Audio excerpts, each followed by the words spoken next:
Imagine heading 28 miles offshore, knowing you'll be sleeping on a small wooden raft directly in the shipping lane, massive cargo ships passing by in the dark, while you prepare to dive deep on nothing but a single breath.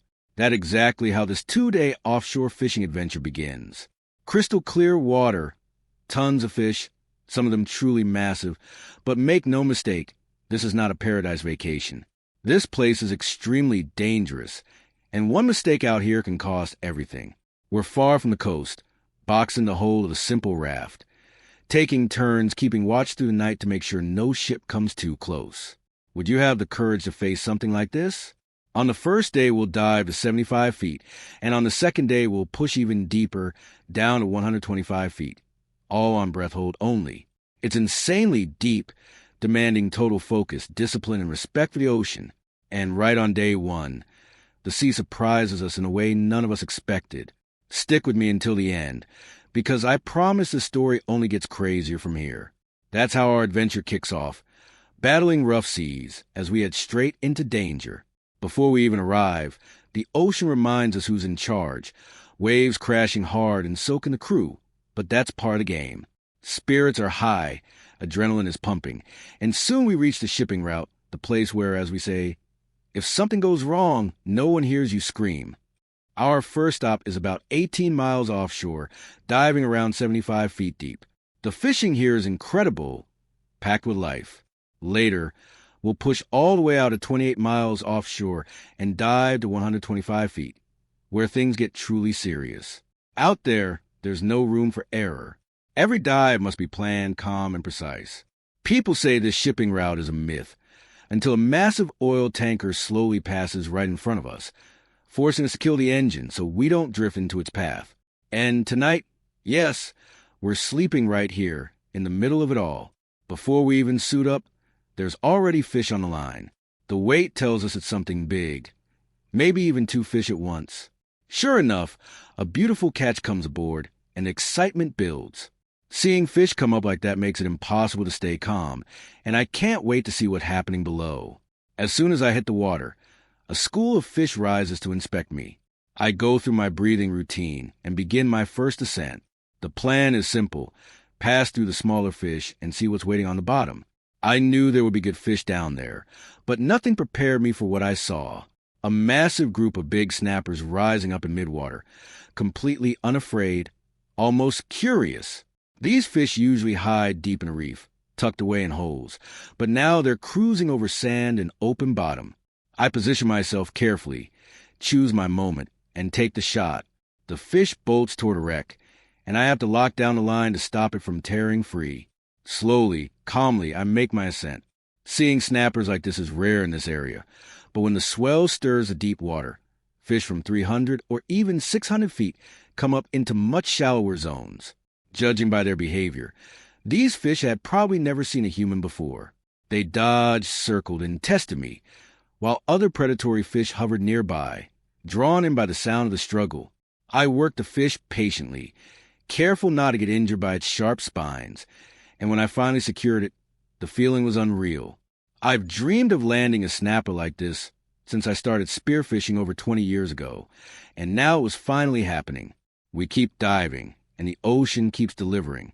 Schools of fish everywhere, calm water, no current, perfect conditions. Sometimes the snappers vanish after a shot, so I give the area time to settle, letting curiosity bring them back. Meanwhile, the crew keeps hauling fish onto the raft. For them, this isn't just sport, it's their livelihood. It's hard, dangerous work, and every good catch matters. Back in the water, I change tactics, slowing my descent, flattening my body, landing softly on the sand so the fish don't spook. One shot turns into another fight, fish trying desperately to reach the wrecks below. Every time, I have to balance aggression with safety, knowing that dragging extra weight up from depth burns precious oxygen. Eventually, we reposition the raft directly over the wrecks. If the sand is this alive, the structure below must be insane. The old wrecks barely have roofs left, while the newer ones offer perfect shelter. Fish swarm the area, and soon I spot a thick, healthy target. I shoot, immediately locking the line so it doesn't disappear into the metal. As I ascend, something wild happens. The The rest of the school follows the wounded fish all the way up, circling it, even biting at it. It might look brutal, but that's nature.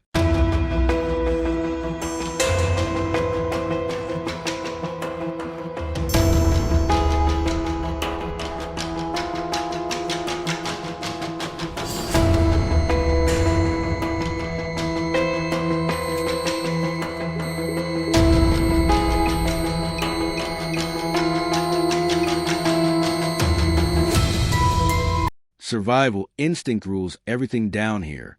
On another dive, pure luck strikes.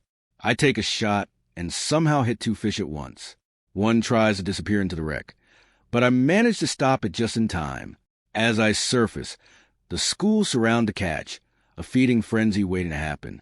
The fish is barely holding on, torn by the shot, but somehow it doesn't escape. I bring it back to the raft, knowing the day is already unforgettable, and still, the ocean isn't done with us.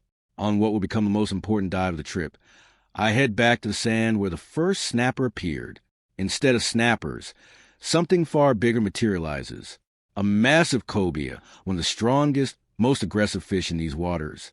The moment I hit it, it explodes with power, ripping line effortlessly. There's no stopping it. I try to slow it with my glove, but it's useless. Fearing it might charge back toward the wrecks, or even me, I play it smart surface and bring the line straight to the raft. This fish is dangerous, known to ram divers after being speared. The crew takes over, calm and experienced, working together without panic. Even after multiple shots, the fish fights hard. We notice broken fishing line in its mouth, proof it's escaped before. As night falls, we prepare to sleep cramped inside the raft's hold, 28 miles offshore, knowing that tomorrow we'll dive even deeper, to a 125-foot shipwreck where giants are common and humans don't belong. This first day was already insane, but the real madness is still coming. The best things in life live beyond the comfort zone, and tomorrow we're going further than ever. Make sure you're subscribed, because you won't want to miss what happens next. After all, what could possibly go wrong at 125 feet?